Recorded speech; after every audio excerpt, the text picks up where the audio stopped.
За малко мачът между Черноморец Поморие и Светкавица Търговище да се окаже фатален за вратарят на Акулите Янко Георгиев. След неволено тежък удар от страна на Николай Вълев, поморийският вратар остава да лежи на терена. В първи момент си помислих, че ми изкараха въздуха, но след това вече усетих, че е в ребрата някъде удара. След отвеждането му в бургаската болница, медицински екипи установяват, че далакът му е спукан. Това налага и отстраняването му. Щяха да ме изтърват, защото се беше насъбрал много кръв в стомаха.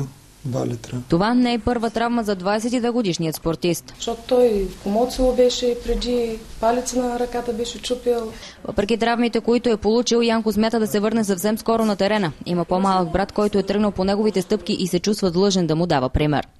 За футбол въобще не съм се колебал, че няма да продължа, ще продължа. Бургазлията благодари на целия отбор на Черноморец Поморие, които дариха кръв за него, както и на своите приятели, които са го разведрили, подарявайки му колаж с неговите най-добри изяви на терена. За TV7 от Бургас, Величка Павлова.